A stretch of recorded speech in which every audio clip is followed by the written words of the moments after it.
પણ લોકો જગતમાં હોય છે કે હાર તો પછી પહેરાવે કે ના પહેરાવે, આપણે જ પહેરી લો. મજા એ છે જીવનની કે આપણી ઓળખાણ શું. અહીંથી પણ રાજનભાઈએ મારી ઓળખાણ આપી. શું આપી? દિગંત ઓઝાની દીકરી છે, સંજયની પત્ની છે, તથાગતની મમ્મી છે, રાજનભાઈની દોસ્ત છે, સુનિલભાઈની દોસ્ત છે. પંકજભાઈ કોણ છે? તમે કાજલબેનને ઓળખો છો? કેવી રીતે ઓળખો? She is like a family. That means there is every relationship has something to give a name to. તમારી જે કોઈ ઓળખ છે એ વ્યક્તિ તરીકેની કોઈ ઓળખ જ નથી. તમારી ઓળખ તમારી આસપાસના લોકોને લીધે છે, તમારા સંબંધોને લીધે છે. તમે કોઈકના મમ્મી છો, કોઈકની પુત્રવધુ છો, કોઈકની દીકરી છો, કોઈકની માં છો, કોઈકની બેન છો, કોઈની કાકી છો, કોઈની ફોઈ છો, અથવા કોઈના કાકા છો, કોઈના પિતા છો, કોઈના પુત્ર છો, કોઈકના ભાઈ છો. એ બધું જો માઇનસ કરી નાખીએ અને એમ કે કાજલને ઓળખો, પહેલો સવાલ શું પૂછે? કોણ કાજલ? એટલે કાં તો પાછળ ઓઝા વૈદ્ય લગાડવું પડે. ધેટ મીન્સ કોઈકની દીકરી, કોઈકની પત્ની. આપણે બધા એવું માનીને જીવતા થઈ ગયા છે ઓફ લેટ કે આપણને કોઈની જરૂર નથી, કારણ કે આપણે સગવડ ને સુખ માની બેઠા છીએ. આપણને લાગે છે કે 5 BHK નું ઘર છે ને એમાં સુખ છે. ના, એ સગવડ છે. ડેફિનેટલી તમારી પાસે મુંબઈ જેવા શહેરમાં 5 BHK નું ઘર હોય તો એ ડેફિનેટલી સગવડ છે. તમારી પાસે 3 ગાડીઓ હોય તો તમે ડેફિનેટલી બધું સગવડ ધરાવો છો. 2 ડ્રાઈવર હોય તો તમે બહુ મજાથી જીવો છો. પણ એ બધા પછી જો તમે ડ્રાઈવર સાથે નીકળો અને ડ્રાઈવર મનોમન તમને ગાળો દેતો હોય આખા રસ્તે, ક્યાં મરતો હોય ત્યાંથી આગો મારે તો સારું, તો એ ખરેખર તમારા જીવનનું સુખ છે કે નથી? આપણે બધા સગવડ ને સુખ માનીને જીવવા માંડ્યા છીએ અને માટે આજના સમયમાં સંકુલ સમસ્યાઓ ઊભી થઈ છે. We all think that money will bring in happiness. Money will bring in comfort. Happiness will come by itself within. મારા ઘરમાં પાર્ટી હોય, હું 50 માણસને ઇન્વાઇટ કરું ને એમાંનો એક પણ ના આવે તો? સેલિબ્રેશન નામના શબ્દ સાથે લોકો જોડાયેલા છે, ઉત્સવ નામના શબ્દ સાથે લોકો જોડાયેલા છે. મારે ઘેર ગણપતિ છે, દર્શન કરવા આવજો, આવું તમે કીધું હોય કોઈ આ સુધી આવે જ નહીં. તમે તમારા ગણપતિ રમ્યા કરો. પણ આવું આપણે છેલ્લા ઘણા સમયથી ધીમે ધીમે ભૂલવા માંડ્યા છીએ. દરેક માણસને લાગે છે કે કામ લાગે ને એટલા જ સંબંધો રાખો. એકચ્યુઅલી જેના બેસણામાં આપણે જઈએ છે ને એ તો ગયા. તમે કેમ જાઓ છો એ બેસણામાં? કારણ કે જે રહ્યા છે ને એની સાથે તમારે સંબંધ છે. જે ગયા એની સાથે તમારે લેવા દેવા જ નથી. હવે એને ખબર પડશે કે આટલા લોકો આવ્યા હતા, આમ તેઓ બેઠા હશે કે આમાં કોઈ ચેકલિસ્ટ નથી. અને મોટા ભાગના લોકો બેસણામાં એટલા માટે જાય છે કે નોંધાવી દે કે હું આવ્યો તો. એનાથી આગળ એક મજાની વાત એ છે કે આપણે કોકને ત્યાં લગ્નમાં જઈએ ને પછી ચાંદલો કરીએ કે જે બી કઈ ગિફ્ટ આપી. હવે તો બધા લખે છે ભેટ ચાંદલો અસ્વીકાર્ય ફલાણું. એ બધા પછી મજા એ છે પરિસ્થિતિની કે આપણે બોલાવવા પડે. આપણે આટલા લોકોને ઘેર ગયા હતા ને તો હવે આપણે ઘરે આપણે ઇન્વાઇટ કરવા પડે. બધાનું ખાઈ આવ્યા છે તો ખવડાવવું પડે. માટે લગ્નો મોટા થઈ જાય, માટે તમારા સમારંભો મોટા થઈ જાય. બહુ જ વર્ષો પહેલા જે લોકો વડીલ હશે એ બધા જાણતા હશે કે લગ્ન થાય ને દીકરીના તો એવું નક્કી થાય કે ભાઈ એક જણ કોઠી આપશે, એક જણ તપેલી આપશે, અમુક લોકો થાળી આપશે, અમુક જણ આ આપશે, અમુક અને લખી લેવામાં આવે. 25 વર્ષ પછી એ લિસ્ટ તમને મળે કે કોને ત્યાંથી શું આવેલું. વાસણ ઉપર નામ લખ્યું હોય કે ફલાણા ફલાણાના ઘરેથી આ વાસણ આવ્યું છે અને એમને ત્યાં લગ્ન હોય ને ત્યારે તમારે વાસણ એને રિટર્ન કરવાનું, એ તમારી જવાબદારી છે. આ એક સામાજિક બોન્ડ હતું. પણ આવું સામાજિક બોન્ડ હવે રહ્યું નથી. હવે ભેટ ચાંદલો અસ્વીકાર્ય છે. એટલે તમે ત્યાં જાઓ તો તમારે મોઢું બતાવવાનું છે કે ભાઈ અમે આવ્યા છે. મોટા ભાગના તો હવે ઘેરથી જમીને જાય છે એટલા માટે કે ભાઈ આપણે ત્યાં એટલું બધું મોટા સ્પ્રેડમાં ખાવું નહીં, અમે તો ડાયટ કરીએ છીએ, અમે તો ઇન્ટરમિન્ટન કરીએ છીએ, અમારે તો ચોવિયાર હોય ને અમારે તો ફલાણું હોય. અને મજા શું છે? જમીને ગયા હોય, ડાયટ કરતા હોય, ન ખાવું હોય તો એક ચક્કર મારે કે ઠીક હતું. કમેન્ટ તો આ જ છે. દરેક વખતે બીજાને ત્યાં શું નથી એનું એક લિસ્ટ આપણી પાસે રેડી હોય છે. કોનામાં શું ખૂટે છે એ જોવાની આપણને બહુ મજા આવે છે. સોરી, કોનામાં શું ખૂટે છે એ જોવાની આપણને બહુ મજા આવે છે. તમે કોઈ પણ માણસ વિશે જાહેર ચર્ચા સાંભળી છે, નોંધી છે કોઈ દિવસ? 10 જણા ભેગા થઈને એક વ્યક્તિ વિશે વાત કરતા હોય ને, તો એમાં સામાન્યતઃ એ વ્યક્તિ જીવનમાં કેટલો નિષ્ફળ છે, એને ક્યાં ક્યાં ખોટું કર્યું, એના કયા કયા સંબંધોમાં પ્રોબ્લેમ છે, એના ધંધામાં એને ક્યાં ભૂલ કરી, આ જ ચર્ચા હોય છે. રેર લોકો એવા છે કે જે એમ કે બધું બરાબર પણ માણસ સારો. આપણે સામાન્યતઃ એક માણસની સફળતા કે નિષ્ફળતા એના બેંક બેલેન્સ પરથી, એના ઘરની સાઈઝ પરથી, એની પાસે કેટલી ગાડી છે એના પરથી, એ કોને કોને ઓળખે છે અને એની શું પહોંચ છે એના પરથી નક્કી કરીએ છીએ. ખરેખર એ સંબંધનું માપ છે કે નહીં એવું તમે તમારી જાતને પૂછજો. કોઈની પાસે બહુ જ પૈસા છે, કરોડો રૂપિયા છે, પણ એ કરોડો રૂપિયા પછી એ માણસને ઘેર જઈને તમને એક ગ્લાસ પાણી પીવાની ઈચ્છા નથી થતી, તો એ સંબંધ ગણાય કે ન ગણાય? આ તમારે તમારી જાતને પૂછવાનું છે. અને કોકનું ઘર 1 BHK હોય પણ તમે ખરી બપોરે 3 વાગે ત્યાં દાખલ થઈને એમ કહો ભાભી ચા પીવડાવો યાર, અને ભાઈ ઊંઘમાંથી ઉઠીને મોડું ધોઈને તમારા માટે હસતા મોડે ચા મૂકે, તમે કયા ઘરે જશો? 5 BHK માં કે 1 BHK માં? કેમ?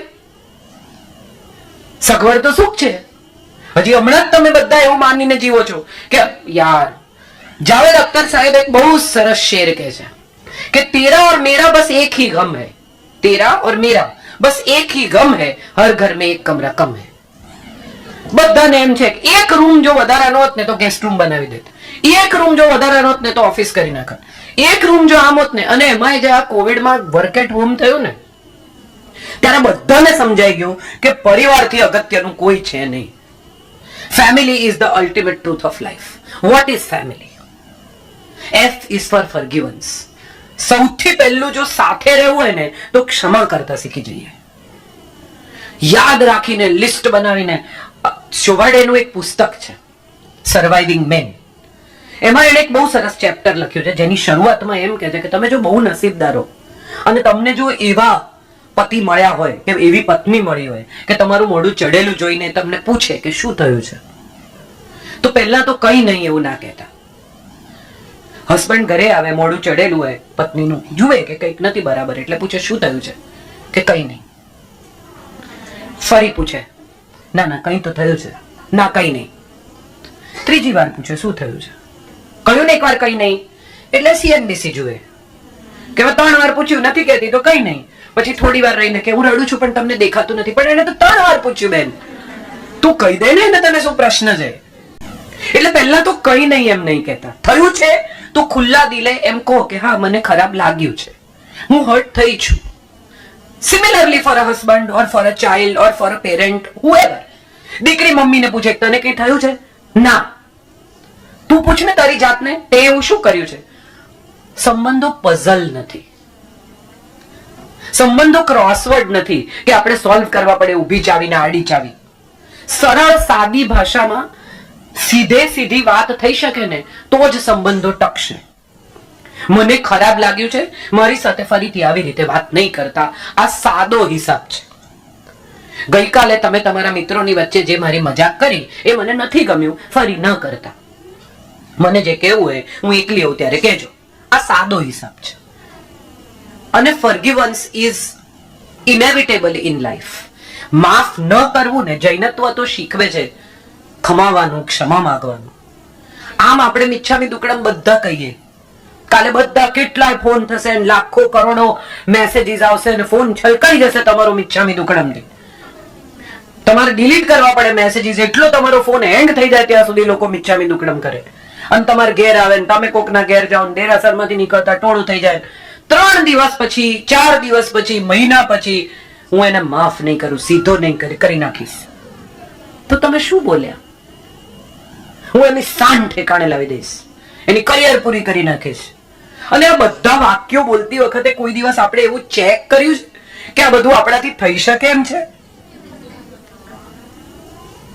આર વી એકચ્યુઅલી કેપેબલ કે આપણે કોઈની કરિયર પૂરી કરી નાખીએ? એક સાધુ હતા, બહુ જ ભક્ત, એટલે જગતનું બહુ ભલું કર્યું ને ભક્તિ ખૂબ કરી ને સેવા ખૂબ કરી ઈશ્વરની ને મંદિરમાં પૂજારી હતા અને પછી ગુજરી ગયા. And he was very sure કે મારે તો સ્વર્ગમાં જ જવાનું છે. એટલે સ્વર્ગના દરવાજે જઈને એને બારણું ઠોક્યું. 1 વાર 2 વાર 3 વાર. આ રજનીશજીની વાર્તા છે. 3 વાર બારણું ઠોક્યું, 4 વાર બારણું ઠોક્યું. એક બારી ખુલી અને એક ફેસ બહાર આવ્યો. એના પર હજારો આંખો હતી અને એને બહાર કાઢીને પૂછ્યું કે શું છે.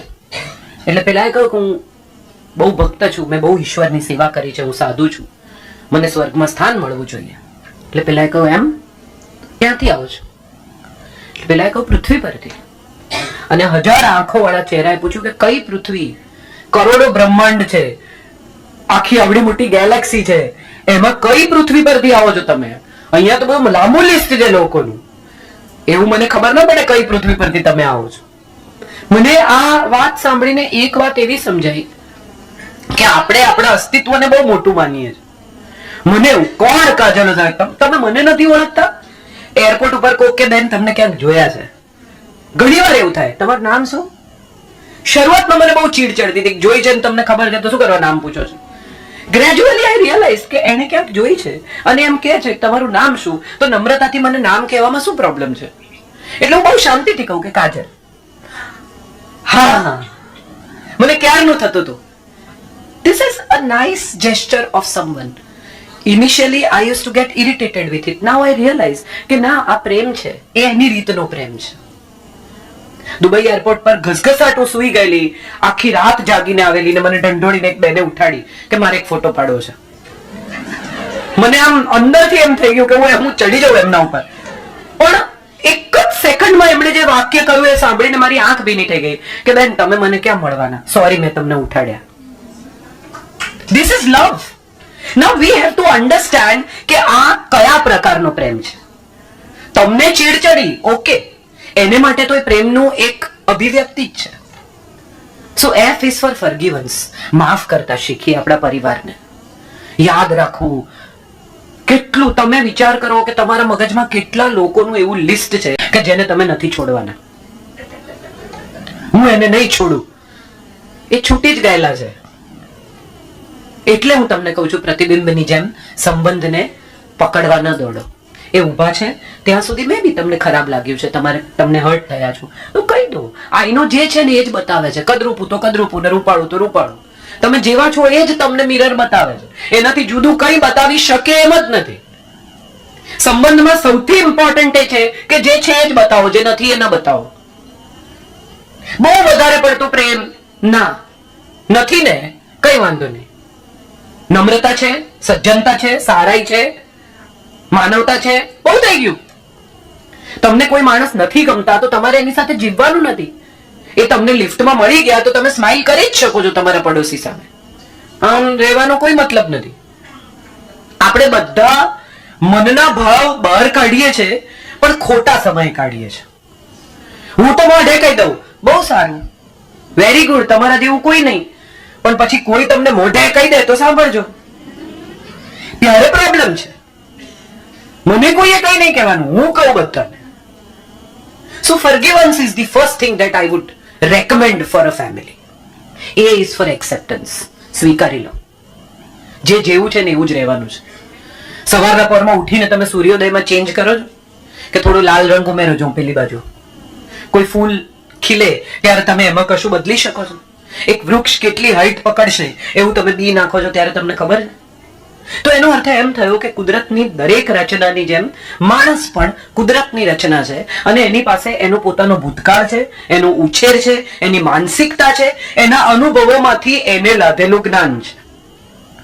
બે લોકોનું દિલ સાથે તૂટ્યું, 22-24 વર્ષના બે છોકરાઓનું દિલ સાથે તૂટ્યું. એકે એવું નક્કી કર્યું હું જીવનમાં છોકરી સામે નહીં જોઉં, અને બીજા એવું નક્કી કર્યું કે ના, બધા સરખા નથી હોતા, I look for a better girl. બંનેને અનુભવ એક થયો છે પણ એમાંથી લાધેલું જ્ઞાન જુદું છે. તો તમે કેવી રીતે નક્કી કરશો કે માણસ જે કહે છે સાચું કહે છે કે ખોટું કહે છે? એનું જ્ઞાન સાચું છે કે ખોટું છે એ એનો અનુભવ છે. કેટલીક મમ્મીઓ ગરમ ગરમ તપેલી આમ કરીને ઉતારીને મૂકી દે અને યંગ છોકરીઓ કે મમ્મી તું કેવી રીતે ગરમ? મમ્મી ટેવાઈ ગઈ છે, એને એ દજાતું નથી, દીકરીને દજાય છે. આ બંનેના અનુભવ એક જ પ્રકારની ગરમ તપેલી સાથે જુદા છે. તો અર્થ એ થયો કે એક્સેપ્ટ કરો, સ્વીકારી લો, જેવો માણસ છે ને એવો. શરૂમાં હું બહુ વાર કહું છું ને આજે ફરી કહું છું કે શરૂમાં પતિ પત્ની પરણે ને ત્યારે એક જ પ્રેક્ટિસ હોય એકબીજાને બદલવાની. કોન્સન્ટ્રેશન કેમ્પ હોય, રકાબીમાં કાઢીને ચા ન પીઓ, શર્ટ આવી રીતે લટકાવો નહીં, તું આવી રીતે માથામાં તેલ ન નાખ, પટપટ કરીને ચાલ નહીં, આવી રીતે નાતા કેટલી વાર લાગે. સતત એકબીજાને શું નથી આવડતું એ શીખવવાનો પ્રયત્ન હોય. અને અમુક વર્ષો પછી એમ કે તમે બહુ બદલાઈ ગયા, આવા નહોતા. કરેક્ટ નહોતા જ. તમે જે વ્યક્તિને પહેલી વાર મળ્યા અને તમે એની સાથે જીવન વિતાવવાનું નક્કી કર્યું ત્યારે તમને શું ગમ્યું હતું એ યાદ રાખજો, અને જે ગમ્યું હતું ને એટલું જ યાદ રાખજો. આ બે જુદી બાબતો છે. તમને જે ગમ્યું હતું એ જ યાદ રાખવાનો પ્રયાસ કરજો. દરેક માણસમાં ઇમ્પરફેક્શન છે. જગતની કોઈ ચીજ પરફેક્ટ નથી, માટે જ જગત આટલું સુંદર છે. બધું લાઈન દોરીને ભગવાને લાઈન દોરીને ફૂલો બનાવ્યા હોત, લાઈન દોરીને વૃક્ષો ઉગતા હોત, એક સરખી સાઈઝના વૃક્ષો, એક સરખું બધું કાપેલું ચોસલાની જેમ, તો આ દુનિયા સુંદર હોત. આ જગતની બ્યુટી જે છે કે એમાં બધું જુદું છે.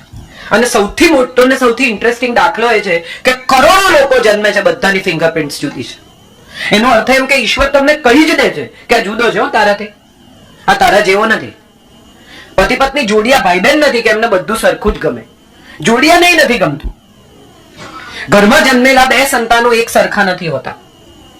માતા પિતા ઘણી વાર સંતાનો સાથે બિહેવ કરે ત્યારે એવું કે અમે શું ભૂલ કરી તારા ઉછેરમાં કે તું આવો થઈ ગયો.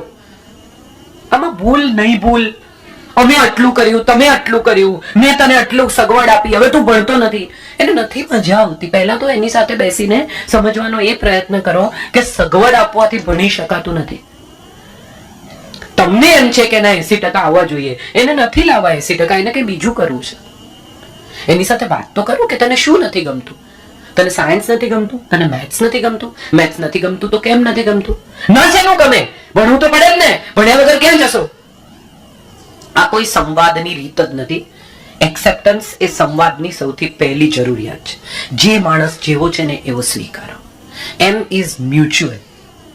બંને તરફથી સ્નેહ, લાગણી, પ્રેમ, એક્સેપ્ટન્સ, ફર્ગીવન્સ બંને તરફથી. ફેમિલીમાં મ્યુચ્યુઅલ જ હોય. હું કર્યા કરું ને તમે ન કરો તો એવો સંબંધ જીવનમાં ક્યારેય આગળ જાય જ નહીં. હું માફ કર્યા કરું અને સામેનો માણસ માફ ન કરે તો એ સંબંધ કોઈ દિવસ આગળ નથી જવાનો. હું જે એક્સેપ્ટ કર્યા કરું ને સામેનો માણસ એક્સેપ્ટ ન કરે એ સંબંધ પણ ક્યારેય આગળ નથી જવાનો. પણ અપેક્ષા ન રાખો. તમે તમારું કામ કરો. દરેક માણસ જો પોતાના આંગણામાં કચરો નહીં નાખે તો શહેર આપોઆપ ચોખ્ખું થઈ જશે. જાઓ પહેલે ઉસકા સાઈન લેકે આવો, એ બધું બચ્ચન સાહેબ સાથે ગયું. હવે દુનિયા નવી છે, લોકો નવા છે. હમ જ્યાં ખડે હોતે લાઈન વહીં સે શરૂ હોતી. એમણે તો ખાલી કહ્યું, તમે સિરિયસલી લીધું. એવું કઈ હોય નહીં, લાઈનમાં જ ઉભા રહેવું પડે બધાએ. એમણે તો કહેવા માટે કીધું, બાકીના લોકોએ બહુ વધારે સિરિયસલી લઈ લીધું. એટલે એટલું બધું સિરિયસલી નહીં લેવાનું. કોઈકની પાછળ ઉભા રહેવામાં ગુનો નથી. હું જ્યાં ઉભો રહું ત્યાંથી જ લાઈન શરૂ થાય, એનાથી મોટો કોઈ અહંકાર નથી. મારી આગળ 3 જણા છે તો કઈ વાંધો નહીં, આપણો ચોથો નંબર તો આવશે ને. શાંતિથી ઉભા રહો. આ મ્યુચ્યુઅલ એક્સેપ્ટન્સ અનિવાર્ય છે. આઈ છે ને એ ઇન્ડિપેન્ડન્સનો છે, ઇન્ટિગ્રિટીનો છે. સ્વતંત્રતાની સાથે ઇન્ટિગ્રિટી છે. સ્વતંત્રતા મળે છે, તમારે શું ખાવું છે એવું તમને પૂછવામાં આવે છે. પણ પરિવારમાં પુત્ર વધુ પરણીને આવી હોય અને કદાચ એમ કહેવામાં આવે કે બેટા આપણા ઘરમાં શોર્ટ્સ નથી પહેરતા, તું તારા પિયર પહેરતી હતી, તારા વર સાથે બહાર જાય ત્યારે પહેરજે, અહીંયા ઘરમાં નહીં પહેરતી. તો એમાં તમારું અપમાન નથી થઈ જતું? એમાં કોઈ પરિવારમાં તમારા ઉપર દબાણ, તમને પીડિત, શોષિત, હેરાનગતિ નથી. દીકરી અને પુત્ર વધુ વચ્ચે જે ફરક છે એ છે જ, અને રહેવો જોઈએ આવું માનું છું. એક દીકરી જે સ્વતંત્રતાથી જીવતી હોય એ સ્વતંત્રતાથી ઘરની પુત્રવધુ કદાચ ન પણ જીવી શકે, અને ન જીવી શકે કારણ કે એના પર હવે રિસ્પોન્સિબિલિટીઝ છે. મેં જેમ કહ્યું એમ હવે એની ઓળખ બદલાય છે. એની ઓળખ બદલાય ત્યારે ઓળખ સાથે જોડાયેલા સંબંધો, એનું બિહેવિયર, એનો વ્યવહાર, એની વાણી, એનું વર્તન બદલાવું જોઈએ. અને એમાં કઈ આજકાલ બહુ જ હું જોઈ રહી છું, કેમ અમારે કેમ નહીં કરવાનું? આ સરખામણીનો કોઈ મતલબ જ નથી. એપલ અને નારંગી જુદા જ છે, અને પુરુષ અને સ્ત્રીમાં જે ભેદ છે તે છે, અને રહેવો પણ જોઈએ. આપણને સ્ત્રી જેવો પુરુષ ગમે છે? હા કે ના? તો પુરુષ જેવી સ્ત્રી ગમશે? ઈશ્વરે સમજી વિચારીને બધાને ઘડ્યા છે કેટલું વિચારીને કશુંક એવું સુંદર આ ચૈતન્યમાંથી પ્રગટ્યું છે કે જે એને આટલી મહેનતથી જહેમતથી, હમણાં પંકજભાઈએ કહ્યું કે આટલા લોકો કામ કરે છે ત્યારે આ વ્યાખ્યાન માળા થાય છે. આપણે તો હાથ હલાવતા આવીને ખુરશી પર બેસી જઈએ છીએ, મારા સહિત બધા. પણ એની પાછળ 6 મહિનાની એમની જહેમત છે. અગાઉથી વિરલભાઈ તારીખો આપે, આ કરે, પેલું કરે, ક્યાંથી આવશો, કેટલા વાગે આવશો, ક્યાં ઉતરવાના છો, કોણ તમને લાવશે, કેટલી માથાકૂટ. એમાં પણ આ છેલ્લી ઘડીની ખુરશીઓ ગોઠવવી પડે તો એમાં પણ એમના ઉપર પ્રેશર. તો ઉપરવાળા જે બી જેમાં તમે માનતા હો ચૈતન્યમાં, એને જ્યારે જીવ ઘડ્યો ત્યારે એને કેટલી મહેનત કરી છે અને આટલા જુદા જુદા જીવો ઘડ્યા છે. એમાંથી આ માનવ યોની આપણને મળી છે. અને જ્યારે એ વખતે આપણે આમ બધી વાતો બહુ કરીએ, આમ છે ને કર્મ તેમ છે ને કશાય નહીં ને ફલાણું નહીં ને આમ નહીં ને, અને ખરેખર જ્યારે એ કર્મમાંથી છૂટવાની તમને તક મળે, કોઈની સેવા કરવાની તક મળે, કોઈની સાથે સારી રીતે વર્તવાની તક મળે, ત્યારે તક આપણે બહુ આસાનીથી ગુમાવીએ છીએ અને આપણને ખબર નથી પડતી કે આપણે તક ગુમાવી દીધી. ઘરમાં મધર ઇન લો હોય, મમ્મી તમને એમ કે તારા પૈસાની બુદ્ધિ નથી, અક્કલ વગરની છે એમ, તો તમને ખરાબ ન લાગે. પણ મધર ઇન લો કદાચ એમ કે બેટા મરચું સહેજ ઓછું નાખજો, ટોક ટોક કરે છે, કેમ એ માં નથી? એ પતિની માં છે, પણ માં તો છે. અને મધર ઇન લો એ પણ સમજવાનું છે કે જે 25 વર્ષનો ડેટા લઈને આવી છે એ તમારા ઘરમાં મર્જ થાય ત્યાં સુધી થોડી વાર ઉભા રહો. નવો ટેલિફોન સેલફોન ખરીદો ને એમાંથી ટ્રાન્સફર કરતા હોજો ડેટા, ત્યારે તમને નથી કહેતા કે ઉભા રહેજો, વચ્ચે બટન ના દબાવતા નહીં તો હેંગ થશે. તો આ બિચારી આવી છે, પોતાનો ડેટા લઈને ઉભા રહો, જરા હેંગ થઈ જશે. એ બી એને જૂના નિયમો સમજવા તો દો, પછી નવા નિયમોની ચર્ચા કરીશું. પણ આવું થતું નથી સંબંધો. એટલે ઇન્ડિપેન્ડન્સ સાથે ઇન્ટિગ્રિટી અનિવાર્ય છે. નિષ્ઠા હશે તો જ સ્વતંત્રતાનું મહત્વ છે, નહીં તો લોકો બેફામ થઈ જાય. હર ઘર મેં તિરંગા, પછી તિરંગાનું શું થયું? પાછો લઈને વાળીને સરખો મૂક્યો. એવું પહેલી વાર સમજાયું કે એને સરખી રીતે સાચવીને સરખો મૂકવો જોઈએ. હજી ગયા વર્ષ સુધી પ્લાસ્ટિકના તિરંગા તમને 16મી 17મી તારીખે રસ્તા ઉપર દેખાય અને તમારો જીવ બળી જાય. પહેલી વાર એવું થયું છે કે રસ્તા પર તિરંગા દેખાતા નથી. સો આપણે જાગ્યા છીએ, આપણને સમજાય છે કે ઇન્ડિપેન્ડન્સની સાથે ઇન્ટિગ્રિટી અનિવાર્ય છે. નિષ્ઠા વગરની સ્વતંત્રતા બેકાર છે. મને એમ કે તમને જેટલા વાગે ફાવે એટલા વાગે તમે પહોંચી જજો. એટલે કેટલા? 9:30, 10, 11, 12 મને ફાવે ત્યારે એક સમય છે મારો અહીંયા પહોંચવાનો. 8:30 થી 9:45 ની વચ્ચે એ મને એમણે સ્વતંત્રતા આપી. પણ મારી નિષ્ઠા એટલી છે કે હું 9:45 પહેલા અહીંયા મારે હોવું જોઈએ. 8:35 તમારે અહીંયા આવી જવાનું છે એવું એમણે નથી કીધું. એમણે કહ્યું તમારી સગવડે આવી જજો. આ સ્વતંત્રતા છે. પણ એ સ્વતંત્રતામાં જો તમારી નિષ્ઠા નહીં પડે તો એ સ્વતંત્રતાનો કોઈ મતલબ જ નથી રહેતો. એનો રંગ જ નિષ્ઠાથી આવે છે. હમણાં ભુજ ગઈ હતી હું માધા પર, અને એક માજી સાથે મેં ફોટા અપલોડ કર્યા છે. મને ખબર નથી કોઈ જોયા છે કે નહીં. 70 વર્ષના માજી જે હાથે હજી પણ હાથે વણે છે. એમને મેં કહ્યું, મેં કીધું મને આવું કરી આપો, આમ રંગ આમ. ત્યારે એમણે મને કહ્યું કે બેટા એવું છે, રંગ તો રાજા છે, એની મરજીથી આવે. અને ત્યારે મને આ વાક્ય જીવન સાથે પણ જોડવા જેવું લાગ્યું કે જીવનના રંગો પણ રાજા છે, એની મરજીથી આવે. તમે એમ કહો કે આજે મારે સુખ જોઈએ છે ને કાલે મને દુઃખ ચાલશે ને પછી પરમ દિવસે મને થોડું ટેન્શન હશે તો કોઈ પ્રોબ્લેમ નથી, પણ પાછું ચોથા દિવસે ટેન્શન નથી જોઈતું. આવું ઓપ્શન અવેલેબલ છે? તમને કહીને ચોઈસ આપીને આવે છે જિંદગી. તો અર્થ એ થયો કે તમારા એક્સેપ્ટન્સની સાથે તમારું ઇન્ટિગ્રેશન, તમારી નિષ્ઠા સહન કરવાની કેટલી છે. તમને ટેન્શન છે, મારે ક્યાંક પહોંચવાનું છે, ટ્રાફિક બહુ છે, હું શું કરું? ઉતરીને દોડવા માંડું? ડ્રાઈવર પર ગુસ્સો કરું? બહારના લોકો પર બૂમો પાડું જે એને સંભળાતી નથી? સૌથી મજાની વાત એ છે કે ગાડીમાં માણસ એટલી ગાળો બોલે, એસી ગાડી બંધ કરીને, કોઈ બહાર સાંભળતું નથી, અને ગા ગા કરે, ગુસ્સો કરે, ચીસો પાડે, પણ ભાઈ બહાર તને કોઈ સાંભળતું જ નથી. એની એ ગાડી બંધ છે, તારી એ ગાડી બંધ છે. શેને માટે એટલું બધું પ્રેશર લે છે ને આપે છે? અને એમાં ખરેખર પ્રશ્ન એ છે કે જે ગાળો બોલતા હોય એની સાથે બેઠેલાને બહુ પ્રોબ્લેમ થાય. એ કઈ કરી ન શકે, એને આમનો ગુસ્સો સહન કરવા સિવાય કઈ કરવાનું નથી, અને કશું થઈ શકે એમ નથી. મુંબઈના ટ્રાફિકમાં તમે અટવાયા તો તમે અટવાયા, તમારી પાસે કોઈ બીજો ઓપ્શન નથી. તો જીવનના ટ્રાફિકમાં પણ તમે અટવાયા તો તમે અટવાયા, તમે ગમે એટલી ગાળો બોલો આગળ. અને મજા જ એ છે જીવનમાં કે તમે એક એવી જગ્યાએ પહોંચી જાઓ છો કે નથી આગળ જઈ શકતા, નથી પાછા જઈ શકતા, હવે તમારે આ જ લેનમાં આ જ રીતે આ જ પ્રમાણે જેમ આગળ વાળા જાય એમ જવાનું છે. હવે કહો કે મેં જ્યાં ખડા હોતા હું લાઈન વાળી શરૂ હતી, છે તાકાત કહેવાની? હવે કેવા ચૂપચાપ એની પાછળ પાછળ ચલાવો છો? ઉતરી જાઓ ગાડીમાંથી, પાર્ક કરી દો ને કહો કે હું તો અહીંથી મારી મરજીથી જઈશ. You can't do that. Life doesn't give you that permissive options. And if you accept that truth, કે જિંદગી તમને આટલા પરમિસિવ ઓપ્શન્સ નથી આપતી, તો તમારા જેટલા શાંત અને સુખી બીજા કોઈ નથી. આ સ્વીકારી લેવાનું છે કે મારી પાસે આ બે જ ઓપ્શન છે, આ બે માંથી એક પસંદ કરવાનું છે. હમણાં અમેરિકામાં હું જઈ આવી લેક્ચર માટે ને ત્યારે એક છોકરાએ મને પ્રશ્ન પૂછ્યો, બહુ ઇન્ટરેસ્ટિંગ પ્રશ્ન છે કે કર્ણ, તમે તો હમણાં કર્મ ઉપર બોલો છો ને આમ કહો છો ને તેમ કહો છો અને તમે તો કહો છો કે કર્ણ બહુ દાનવીર હતો, તો એટલા દાનવીર માણસને આવું મૃત્યુ કેમ આવ્યું?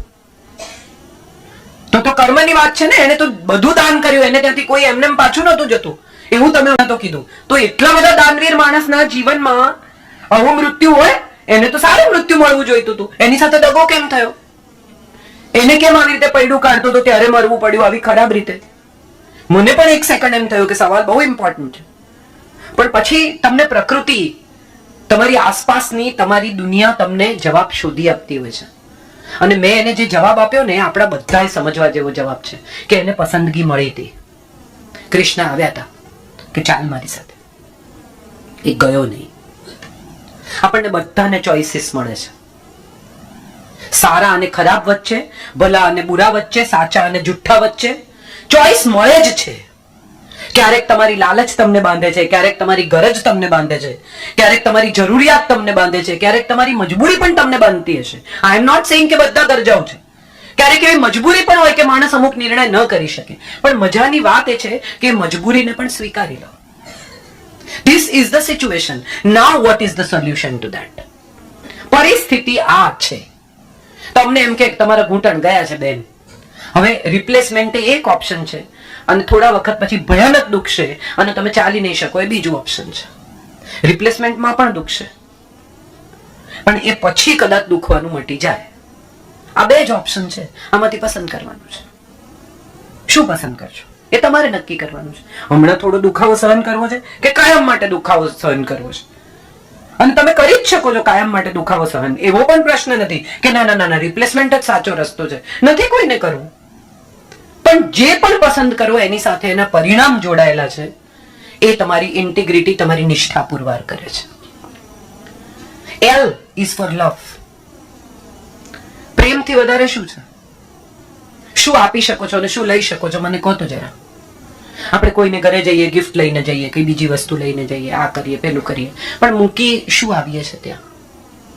સ્મૃતિ માત્ર. હું આજે જ મારા એક મિત્રને કહેતી હતી, સુનિલભાઈએ લેવા ગાડી મોકલી ત્યારે મેં કીધું મુંબઈ શહેરમાં મેં કોઈ દિવસ ઉબર કે ઓટો કરી નથી, એટલા લોકો પ્રેમ કરે છે. એ ગાડી મારા આંગણામાં ઊભી છે કે નહીં અગત્યનું નથી, મને લઈ જાય છે અને મૂકી જાય છે, એ મારી માટે ઇનફ છે. મારે નક્કી મારી ગાડી છે, તમારી છે, આવું તમને કોઈ પૂછે કે ના, ત્યારે દુઃખ થઈ ગયું કે મારી પાસે કેમ નથી. સવાલ, તમે બેસી શકો છો, મુંબઈના ટ્રાફિકમાં તમને સગવડ મળે છે, એસીમાં તમે પહોંચો છો મેલા થયા વગર, હેરાન પરેશાન થયા વગર. કોક તમારો સામાન ઉચકીને મૂકી દે છે, that means you are comfortable. So think about your comfort, not about ownership. મારી પાસે કેટલી ગાડી છે એનો કોઈ અર્થ જ નથી. 3 ગાડી હશે ને વરસાદ આવશે તો તાણે તરવા માંડશે અને કોક ચોથાનો આશરો લેવો પડશે, ભાઈ લઈ જાઓ મારી તાણે ગાડી ફસાઈ છે, એવો પણ દિવસ આવે. અગત્યનું એ છે કે તમારી કમ્ફર્ટ સચવાય છે. કોઈક ઉપર એવું છે કે જે તમારા સુખ, તમારા સગવડનો ખ્યાલ રાખે છે, તો આભાર માનો અને એ પ્રેમ આગળ કન્ટિન્યુ કરો. તમને જે મળ્યું છે ને એ બીજાને આપવાનો પ્રયાસ કરો. મારા એક મિત્ર છે, એમના ડ્રાઈવર છે, એ હું સ્ટેટસ અપડેટ કરું કે મુંબઈ છું એવી, અને ક્યાંયથી પણ ખબર પડે તો એ અહીંયા નથી રહેતા, એ વિદેશ રહે છે, એમના ડ્રાઈવર અહીંયા રહે છે. એ મને ફોન કરે, મેડમ ગાડી જઈએ ક્યાં? લેવા નકા દેવા, એને કોઈ નિસ્બત જ નથી, છતાં એ મને ફોન કરે. અને એને હું આવી રીતે કોઈ વાર બોલાવું ને મને લઈ જાય, મૂકી જાય કરે ને, અને છૂટા પડતી વખત પૈસા આપું તો મને કે નહીં સાહેબ દેતે ના, મેં તો આપકો પ્યાર સે લેને આતા હું. આપો આનો જવાબ. કોણ કરે આ તમારે માટે? ત્યારે મને એવું થાય કે પ્રેમ સિવાય કશું આપી કે લઈ શકાતું જ નથી. ત્યારે હું એના બાળક માટે કઈ લઈ આવું, એની દીકરી માટે કઈ લઈ આવું, અને ત્યારે હું એ સ્વીકારે આનંદથી बहुत अच्छा है, उसने पहना बहुत अच्छी लगती है, फोटो पाડીને મોકલે. આજ હું માનું છું આપી કે લઈ શકાતું હોય છે. વસ્તુઓ કેટલો વખત ચાલશે, સ્મૃતિ ખૂબ અકબંધ રહેશે. માણસના ગયા પછી પણ એની સ્મૃતિ અકબંધ રહેશે. વસ્તુ અકબંધ નથી રહેતી. તમારા ઘરમાંથી કોઈ ગુજરી જાય તો તમે પહેલું કામ શું કરો? એનું કબાટ ખાલી કરવાનું. ગમે એટલી ક્રૂર બાબત છે પણ સત્ય તો એ જ છે કે તમે હવે આ કપડા કોઈ પહેરવાનું નથી, કોકને આપી દો, એમનું કબાટ ખાલી કરો, એમાં આપણે બીજી વસ્તુઓ મૂકતા થઈએ. હવે આ કબાટ એમનું એમ નથી રાખવું. ધેટ મીન્સ ખાલી તો ફટાક દઈને થઈ જાય છે, ભરતા બહુ સમય લાગે છે. ખાલી કરતા તો 2 જ મિનિટ લાગે. તમે ઢગલો કરીને બહાર મૂકી દો, જેને જોઈતું એ લઈ જાઓ તો ખાલી થઈ ગયું. પણ એ કબાટ ભરાતા કેટલો સમય લાગ્યો છે? ધીમે ધીમે ધીમે ધીમે ધીમે વસ્તુઓ આવી છે. તો સંબંધમાં પણ એવું છે. તમે રાતોરાત સંબંધ ઉભો નથી કરી શકતા તો રાતોરાત તોડવાનો કેમ? હું હવે મારા મુદ્દા પર આવું છું. મોટા ભાગના લોકો એવું કહે છે કે મારે કોઈની જરૂર નથી. હા તો બસ, તો પછી હવે મારે ઘેર નહીં આવતા, મારે તમારું મોઢું નથી જોવું, આપણે એમને નથી બોલાવવા. અલ્ટિમેટ ટ્રુથ નામની કોઈ આ જગતમાં છે જ નહીં. આ વાત સૌથી પહેલા સ્વીકારી લો. અંતિમ સત્ય છે જ નહીં. સત્ય સાપેક્ષ છે. મારું ને તમારું સત્ય જુદું છે. હું જે માનું છું એ તમે માનો જ, તમારે માનવું જ પડે. અને હું જે કહું છું એ જ સાચું છે એવું જો તમે માનતા હો તો તમારાથી વધુ બેવકૂફ બીજું કોઈ નથી. એક માણસ પસાર થતો હતો ને એક સરસ દેરાસર બનતું હતું. એટલે ઉભો રહ્યો અને એને એક જણને પૂછ્યું કે તું શું કરે છે? એટલે એક માણસ ત્યાં કામ કરતો તો એને કહ્યું કે કશું નહીં, મારા ફેમિલીનું પેટ ભરવા પતરા તોડું. થોડો અંદર ગયો અને બીજાને પૂછ્યું કે તું શું કરે છે? તો કે હું આ નકશી કરું છું, કોતરણી કલાકાર છું. અંદર ગયો, ત્રીજાને પૂછ્યું કે તું શું કરે છે? તો એને કહ્યું મારા ઈશ્વરને રહેવા માટે ઘર બનાવું છું. કામ 3 જણા સેમ જ કરે છે. એની જોવાની દ્રષ્ટિનો ફેર છે. હું કહું એ સત્ય. એવું જે માણસ કે ને એ માણસ એના જીવનમાં સંબંધો ખોવા સિવાય બીજું કંઈ કરી શકતો નથી. પણ હા, તમારી પણ દલીલ હોઈ શકે, તમારી પણ વાત હોઈ શકે, તમારી પણ દિશા હોઈ શકે. Please tell me what you have in your mind. હું સાંભળી તો લઉં. શક્ય છે એની પાસે કોઈ ઓપ્શન હોય, શક્ય છે મને કોઈ સોલ્યુશન આપી શકે. અને આપણે બધાની મજા એ છે કે દૂધ ઢોળાય ને ત્યારે કોણે ઢોળ્યું એના પર એટલી ચર્ચા કરીએ છીએ એટલે કોઈ પોતું લેવા જતું જ નથી. આઈડિયલ પરિસ્થિતિ એ છે કે પોતું લઈ આવું, પહેલા લૂછી નાખવું, પછી ચર્ચા કરીએ કે કોણે ઢોળ્યું. પણ ઢોળાયેલા દૂધ સાથે ઉભા રહીને 2 કલાક ચર્ચા થઈ શકે, એમાંથી 6 માંથી એકે પોતું લેવા ન જાય. મેં તમને આમ કહ્યું તું, તમે મને આમ કહ્યું તું, પેલાએ મને આમ કહ્યું તું, ફલાણાએ મને આમ કહ્યું તું, ને શેના માટે? જગતનો કોઈ સંબંધ આપણા પૂરા કરવાથી પૂરો થતો નથી. એ વાત તમારો પણ અનુભવ છે ને મારો પણ અનુભવ છે.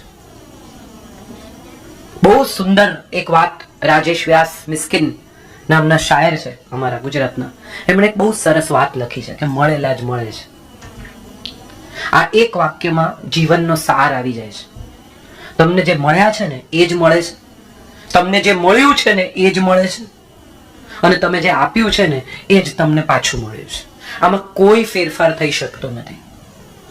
હું તમારી સાથે ખરાબ રીતે 1 વાર બોલું, 2 વાર બોલું, કોઈ ફેન હોય, કોઈ ફેસબુક પર ફોલો કરતું હોય, તમને રસ્તામાં મળે કે બહેન હું તમને બહુ વાંચું છું, ઠીક છે, 1 વાર, 2 વાર, 3 વાર, એ તરત કોકને કહેશે કે બતાવતા નહીં હો, બોલાવા જેવી નથી, જે બોલે છે એમાંનું કઈ માનતી નથી. અને આ વાત ફરતા વાર નથી લાગતી. પછી તમે જયારે એકલા બેસી રહો છો ત્યારે તમને એમ થાય છે કે કોઈ મારી સામે જોતું નથી, મને કોઈ બોલાવતું નથી. પણ જયારે કોઈ બોલાવતું હતું ત્યારે તો તમે અહંકારમાં હતા, તમારી તોછડાઈમાં હતા, તમારી જીદમાં હતા, તમારા ગુસ્સામાં હતા. જયારે કોઈ ક્ષમા માંગવા આવે ત્યારે સ્નેહથી ક્ષમા કરો. મોટા ભાગના લોકોનો પ્રશ્ન એ છે કે કોઈ સોરી કે ને ના, પણ પહેલા તું મને એમ કે અરે પતી ગયું ને, એને તમને સોરી કહ્યું, એમ નહીં, ફરી ના થવું જોઈએ. આવા કોઈ વચનો કોઈને ખરેખર આપી શકે એમ છે? ખરેખર તમારા હૃદય પર હાથ મૂકીને મને કહો કે હું હવે ફરી આવું નહીં કરું, એવું તમે કહો એ તમે પાળી શકો છો. None of us. હું હવે ફરી ક્યારેય ગુસ્સો નહીં કરું. 10મી મિનિટે અહીંયાથી જો બહારથી મારી ગાડી ન નીકળે ને હું સ્ટેશને ન પહોંચું તો તરત મારું મગજ જાય. તો શેને માટે આવા ખોટા વચનો માગવાના જેનાથી તમે જ કીધું તું કે હું હવે ગુસ્સો નહીં કરું, પણ એ તો એને એ વખતે કંટાળીને કીધું તું. તમે જે મંડ્યા હતા કે એમ કહો કે નહીં કરવું નહીં કરવું, બાળક જુઠ્ઠું બોલે. કેમ જુઠ્ઠું બોલે? માતા પિતા બહુ ઉશ્કેરાય, અમે તો કોઈ દિવસ તને કઈ બધી છૂટ આપી છે, તને બધું કરવા દીધું છે, તને આમ કરવા દીધું છે, તને તેમ કરવા દીધું છે, તો તું જુઠ્ઠું શું કામ બોલે છે? કોઈ દિવસ એના પેર ઓફ શૂઝમાં જઈને વિચારો તો સમજાય કે તમને દુઃખ નથી પહોંચાડવા માંગતું, અને છતાંય એની ઉંમર, એના આકર્ષણો, એનું કુતૂહલ એને ઘસડે છે. જો એની ઉંમરમાં દાખલ થઈને વિચારો તો તમને સમજાય કે તમને પણ કુતૂહલ હતું, તમને પણ આકર્ષણ હતું, તમને પણ અમુક પ્રકારની ઈચ્છાઓ હતી જે તમે પૂરી કરી જ છે તમારા મા બાપને કહ્યા વગર. હવે આ તો તમે 35 ના થયા એટલે તમને એમ થયું કે મેં તો આવું કંઈ કર્યું જ નથી. નગેટ કરી દીધું તમે તરત જ તમારા પોતાના બાળપણને, તમારા પોતાના ટીનેજને. એકચ્યુઅલી પાછા ફરીને જુઓ તો તમે પણ 14 ના હતા કોઈ દિવસ. તમે પણ ચોરી છુપીથી સિગરેટ નહીં પીધી હોય તો બીજું કંઈ કર્યું હશે, આમ નહીં કર્યું હોય તો બંક કરીને પિક્ચર જોયું હશે, પિક્ચર નહીં જોયું હોય તો કોઈ છોકરાને જોયો હશે. જતો આવતો બારીની બહાર, ક્લાસમાં જે ચાલતું હોય આ ગયો પેલો, અરે યાર આ નીકળી ગયો, હવે એ જતો રહેશે. બધાને બધું આવા નાના મોટા આકર્ષણો, કુતૂહલ, લાલચ, ગરજ થાય. આપણે માણસ જ છીએ. અગત્યનું એ છે કે આપણે કેટલા સારા માણસ બની શકીએ છીએ. આપણે ભગવાન તો બનવાના જ નથી. How much we can filter our selves, how much better we can become, that is the question. મોટા ભાગના લોકો સડનલી સંતત્વ તરફ વળી જાય છે. મેં આજથી નક્કી કર્યું છે કે હું કોઈ પાસે અપેક્ષા નહીં રાખું. બસ હવે જીવનમાં કોઈ અપેક્ષા નથી. 15મી મિનિટે બૂમ પાડે 11 વાગે મારી ચા મૂકો. કેમ તમને તો નહોતી ને અપેક્ષા? ઉભા થાવ, બનાવો તમારી ચા. શેને માટે? કોઈ પણ વસ્તુ અલ્ટિમેટ નથી તો એ અલ્ટિમેટ દિશા તરફ જવું કેમ? કશું તોડવું કેમ? તમે કઈ જોડી શકો છો? જો નથી જોડી શકતા ને તો તમને તોડવાનો અધિકાર નથી. એ કોઈનું હૃદય હોય તો પણ, કોઈનું માન હોય તો પણ. જો તમે એને એ સ્વમાન પાછું નથી આપી શકતા તો તમે એનું સ્વમાન તોડવાનો તમને હક નથી. રેસ્ટોરન્ટમાં કેટલા બધા લોકોને મેં જોયા છે વેઇટર ઉપર ભડકે, આવી રીતે આવું કરાય, આવું તને કીધું તું, તને શું કીધું તું? એને બનાવ્યું નથી, એ ખાલી સર્વ કરે છે. તમે ભૂલી ગયા, બનાવનારા તો અંદર ક્યાંક છે. અમારા એક બહુ પ્રિય સાહિત્યકાર છે, એની સાથે અમે બધા એક સાહિત્ય ગોષ્ઠીમાં ગયેલા અને કે ચલો બહાર નાસ્તો કરવા જઈએ. એટલે ઈડલી રસોઈ લખેલી, એમને દીર્ઘઈ નહોતી લખી ત્યાં બોર્ડમાં. એટલે એમણે કહ્યું મારે નથી આવું, આવી રીતે લખે.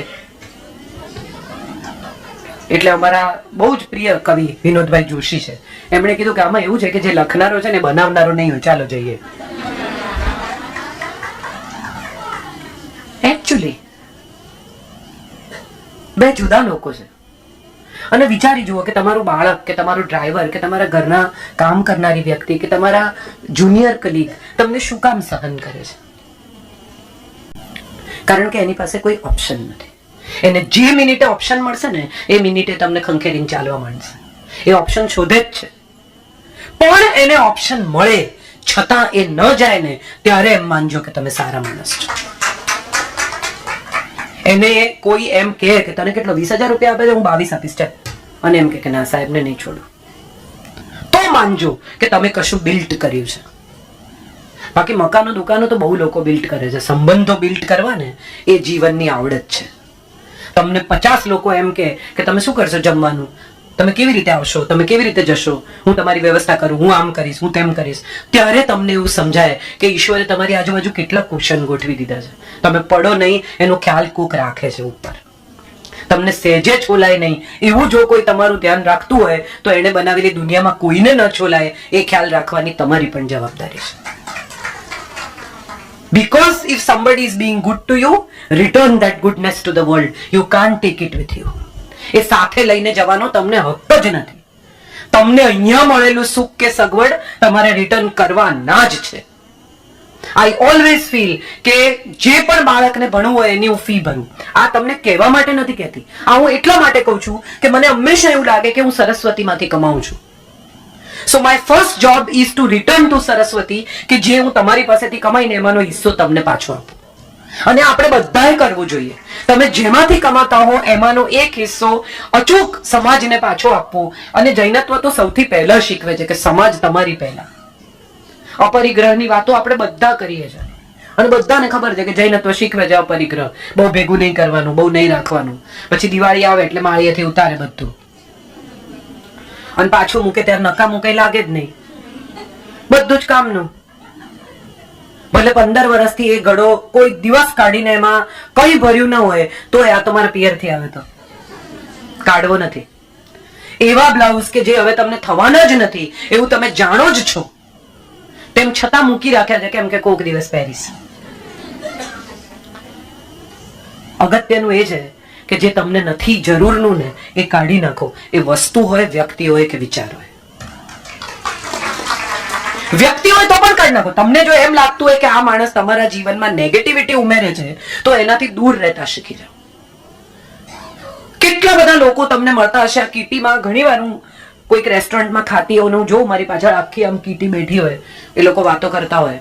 અને ત્યારે હમણાં આ 2-3 દિવસ પહેલાની જ વાત છે, મારા ભાઈને હોસ્પિટલમાં હતા, હું નીચે ઉતરી ખાવા માટે અને એક બેન બીજાને કહે છે કે આલિયા પહેલેથી પ્રેગ્નન્ટ જ હશે. તમારે લેવા દેવા શું? તમને નિસ્બત શું? કઈ ન લેવા ન દેવા, પણ એના જીવનમાં શું હશે એ વિશેની ચર્ચા કરીને આપણે કેટલા કલાક બગાડીએ છીએ એવું કોઈ દિવસ વિચાર્યું?